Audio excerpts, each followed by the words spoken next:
Welcome to Public Affairs Roundtable, a discussion of current events in the nation and around the world and how they affect the people of Indiana.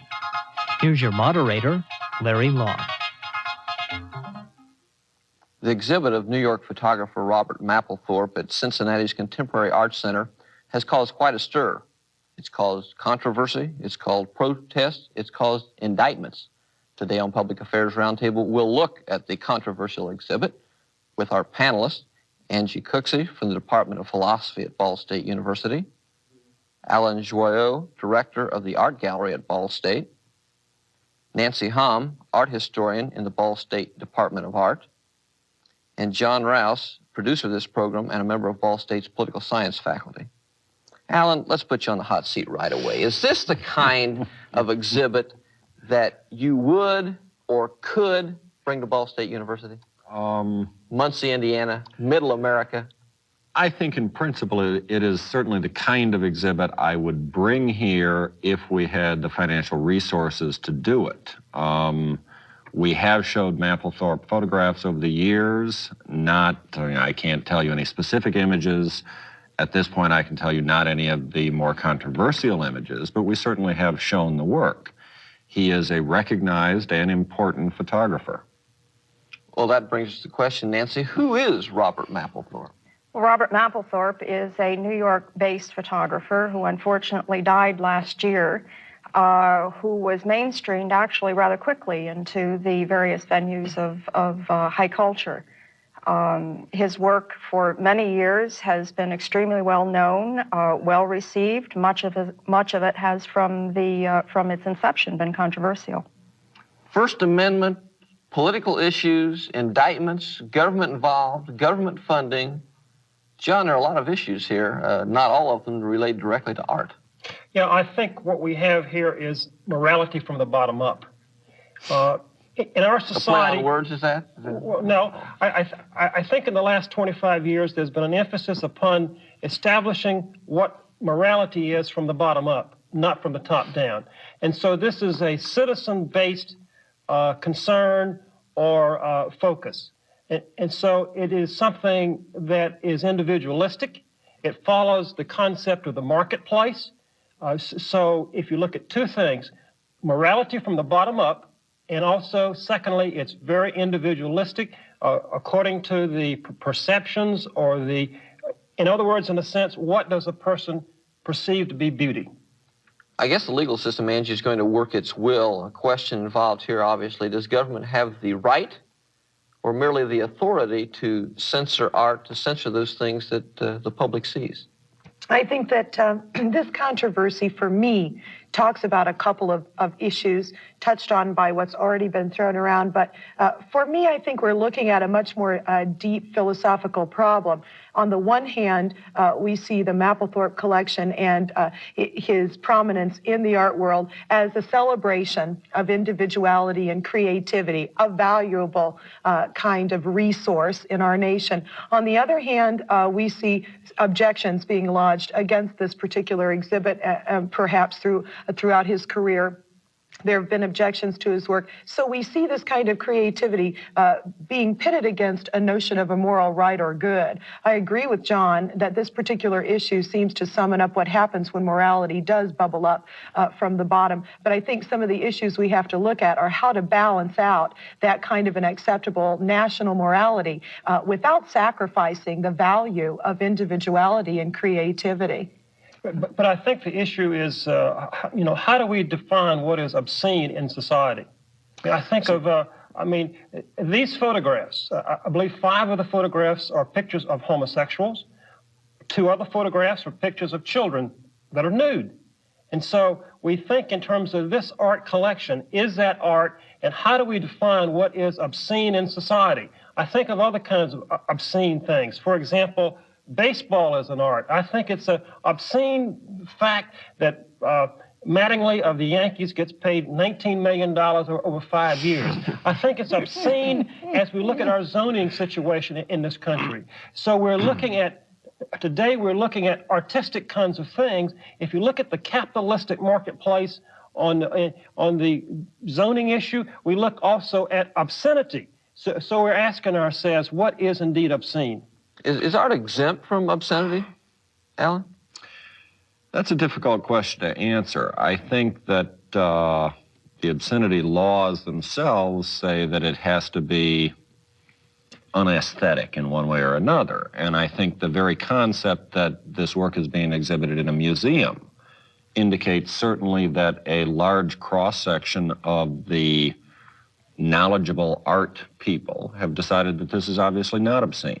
And I think I would argue in general that we have to be very careful when we start to look at nationwide standards.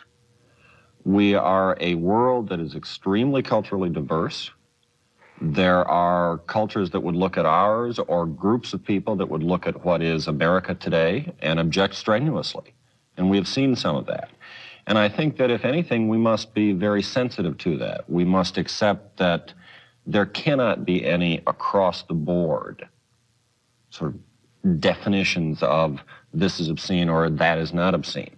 I mean, I would argue that, yes, a Yankees player getting that kind of money is obscene. Other people would argue that something else is. And I think it's very dangerous to start to look at specific things, take a nationwide vote, a referendum of some sort, and then by a simple majority decide that for the entire country or the entire world, that this is obscene. Does the art world have a definition of obscenity, or is it in the vocabulary, Nancy? No, I don't think it's part of the art world, but I do want to question my colleagues here on the panel. In the, I think it was the Miller versus California decision in 1973, there were 3 criteria for determining obscenity under the under existing law. The first of which was that the work had to in some way appeal to prurient sexual interests. The second of which had to be determined that the work or body of works was in some way offensive to contemporary community values, which might in fact not reflect the majority of an entire nation, but perhaps in this particular instance, the community of Cincinnati. And I was wondering, Alan, if in your opinion that was a way of addressing your concern about a federally legislated definition of obscenity, which tends to move it away from a more narrowly focused definition of community interests to a much broader. Well, I think you run into a problem immediately with what is a definition of community. We are not talking about something that was placed boldly within the educational system for the entire community. We're talking about something that was put within a museum of contemporary art, not the general Cincinnati Art Museum. And then I would argue that the community for that exhibition is not in fact Cincinnati or the county or something else, but is those interested in contemporary art as an art form and those willing to make the effort to go see the exhibition. And as a result of that, I would argue that certainly the museum did not consider it obscene, did not even question it. And from what I can tell from the materials I've seen on it, certainly those who went to see the show did not consider it obscene. Well, isn't it possible to have a compromise? Because if we look at the definition, the Supreme Court's definition of what is pornographic, first of all, the artwork has to adhere to community standards, and secondly, it must lack any redeeming artistic or literary value. So isn't it possible to have a compromise in Cincinnati where the grand jury there in Cincinnati has said that 7 of the 175 art forms of Mr. Mapplethorp are obscene? I would argue no, because you're doing the same thing that you would be doing with, say, a book that you excise certain passages from. The exhibition was curated by someone as a body of 175 works, based on the concept that those works would tell the story that they wanted to tell.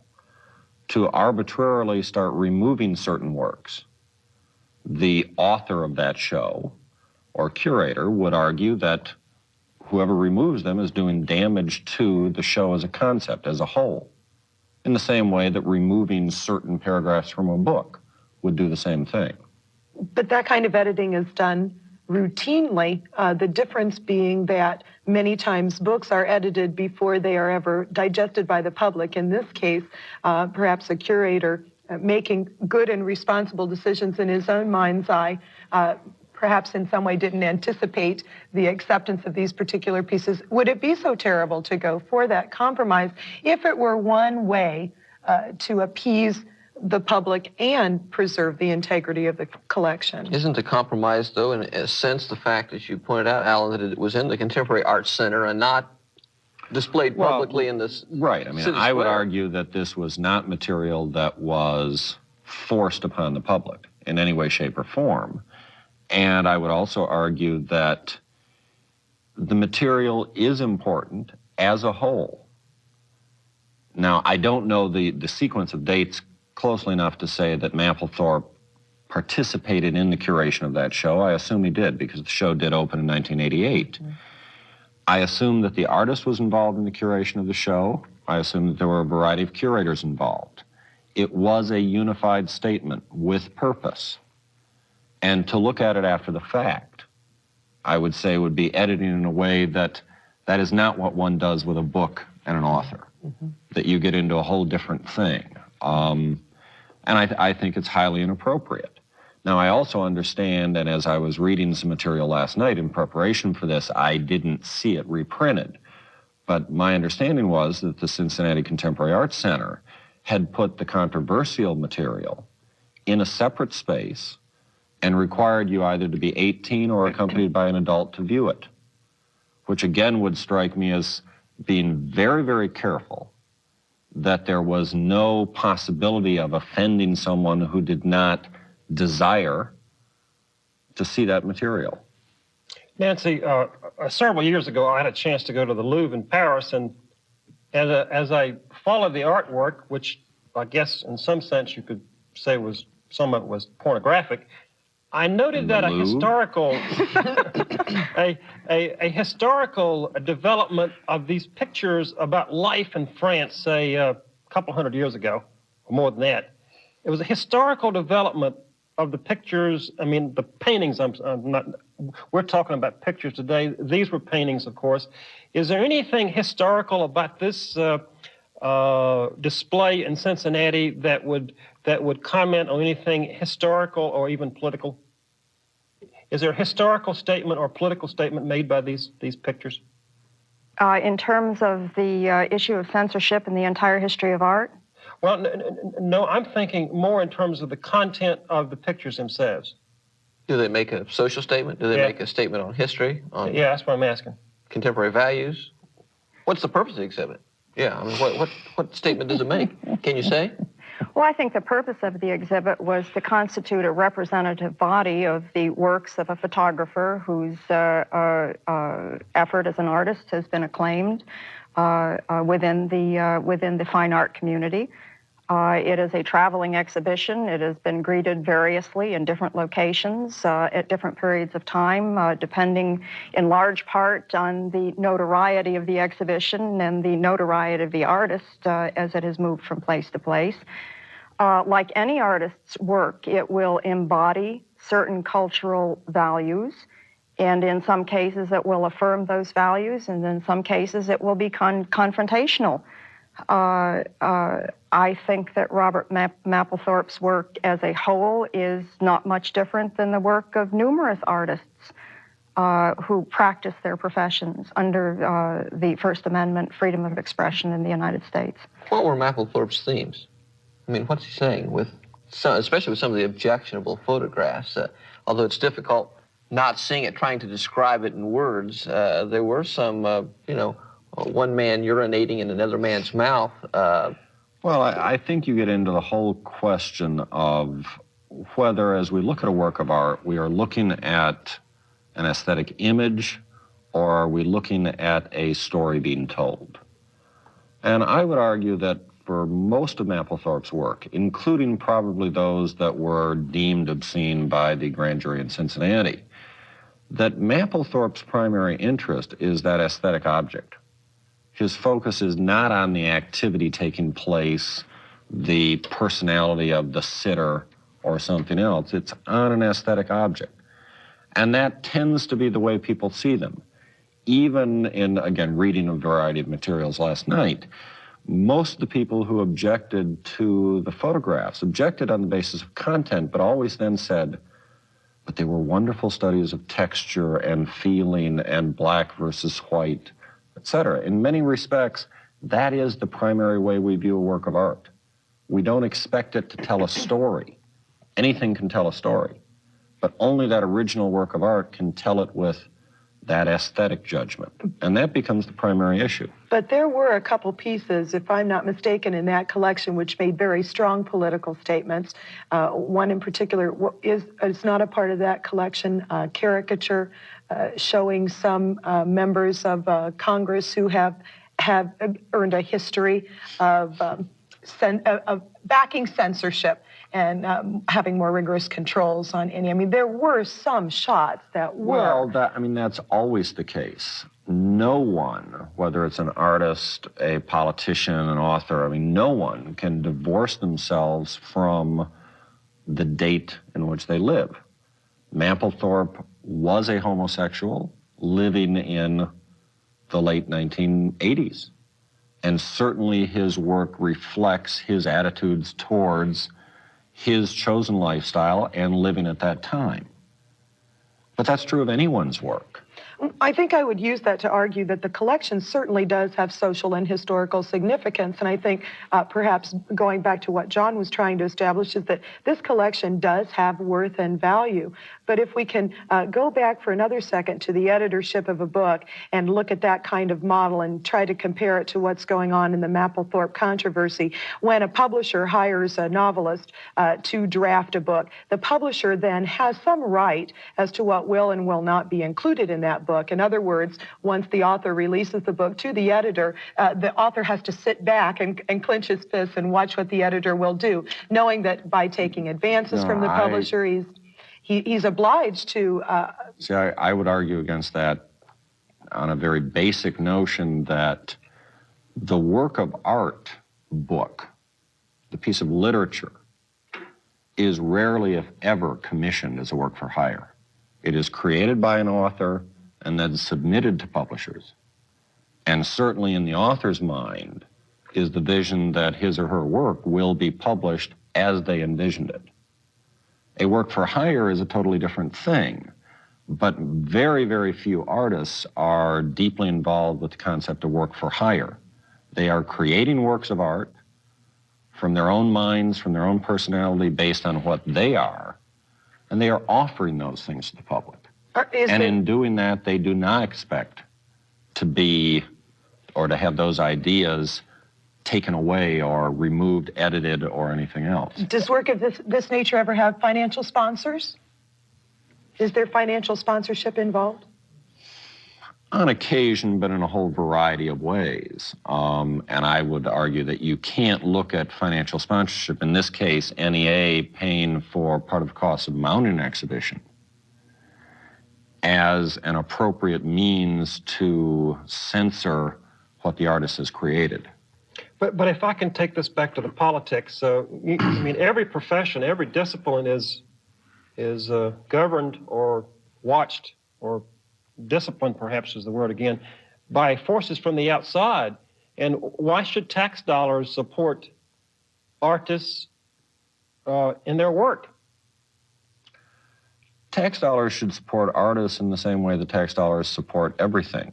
I would look at the history of man on Earth and say that very much like science, very much like any other field, art has always been there.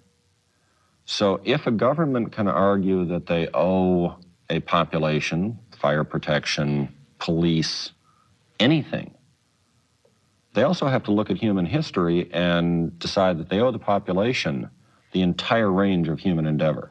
They cannot pick and choose. Can art not flourish, Nancy, without government support? Can it flourish without government subsidies? It's far more difficult, of course, for the arts to flourish without, particularly in this country, without some kind of government support.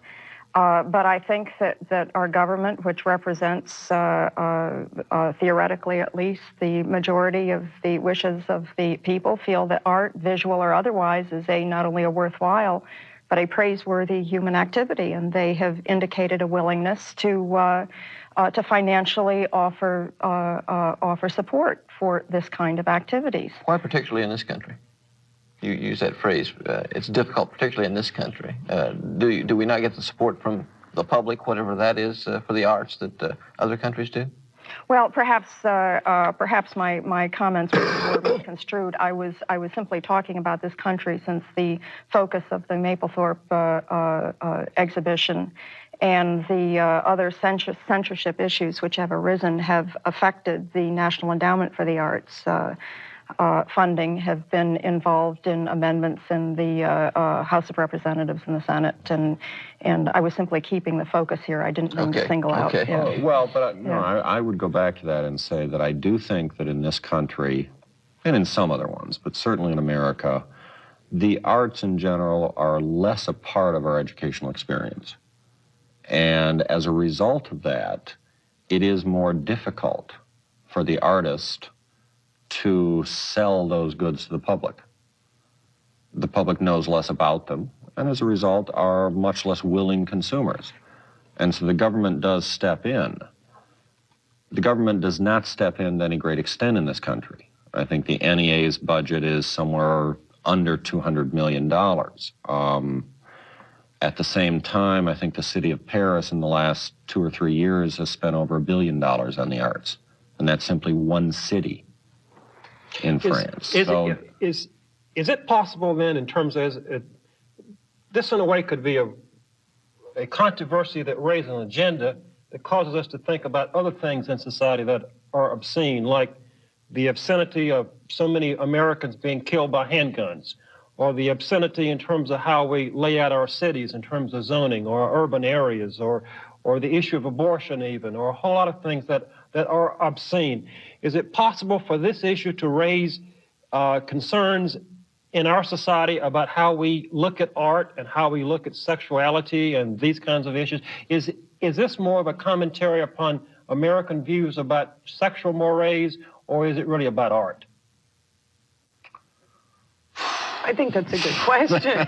I think in this particular instance, those two may not be able to be pulled apart. Well, maybe I could answer. The artworks under question, the Mapplethorp photographs, are, after all, nothing more than pieces of paper that have been chemically treated through a series of emulsions. It's always the values that these chemically treated pieces of paper seem to embody, which challenge public acceptance of those values, or create a situation where those values are disputed. So then it's my own education, or lack of my education, that causes me to perceive these pictures to be certain things that I think are positive or negative. Well, I think all of us bring to any work of art a certain emotional and intellectual and educational and experiential baggage that it causes us to react to what we perceive to be their content in sometimes highly individual ways. So what I might consider pornographic or obscene might be pornographic obscene to me. Oh, absolutely. Obscenity or pornography is always in the mind of the perceiver. It never exists out there someplace waiting to be identified. Can you get people to look at the texture and not the content of a photograph? Can you teach that appreciation? I think certainly with time and with education you can, and you do change people's aesthetic awareness. But going back to what you had said earlier, I would look at a lot of what is going on now, certainly with the Mapplethorp, certainly with NEA as a result, and say that, no, I don't see this as communities objecting. I don't see it as the arts community or anything else. I see it in many respects as politicians making mileage. And I guess personally I find that concept far more obscene than anything I've seen, even if it would be what I would personally consider truly pornographic. Well, why are the politicians in Cincinnati different from those in Washington or Boston or San Francisco or L.A.? Don't we have what Miller has set up here for us, a different sense of community standards as represented by these elected officials? That may be, but then I would argue that why is Jesse Helms worried about Mapplethorp when, in fact, this show has never been anywhere near the public he represents? I would argue that Cincinnati took it to the grand jury the morning the exhibition opened, before there was any opportunity for someone to raise the question that that material was obscene. So you have pre-planning here. You do not have the response from a community. Yeah, I'd like to emphasize that this art display will be on display in Cincinnati until the 26th of May, and that it has also been shown previously in Philadelphia, in Chicago, in Hartford, Connecticut, and Berkeley, California, and there's been no controversy. But yet, once it gets to Cincinnati, once it gets to Middle America, there seems to be controversy about this. And controversy immediately, not controversy after a certain number of the public saw it and objected, called City Hall or something.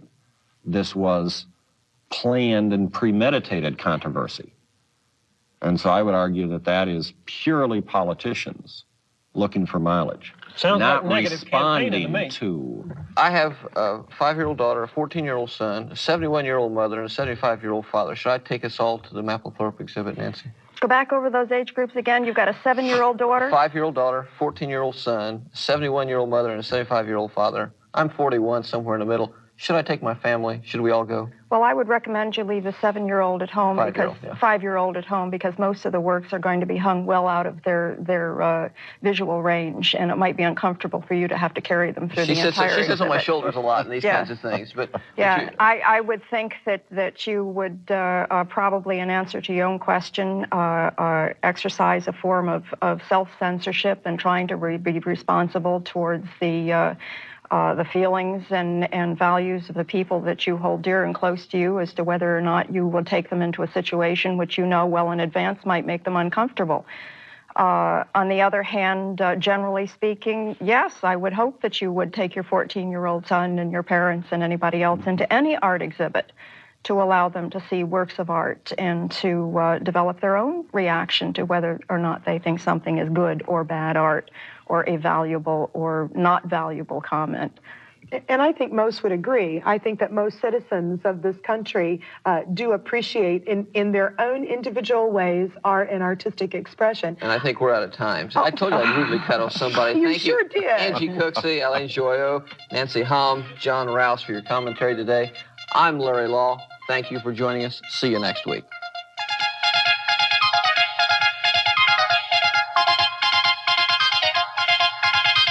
Public Affairs Roundtable is produced in the studios of WIPB Channel 49 on the campus of Ball State University. The producer is John Rouse. Listener comments are welcome.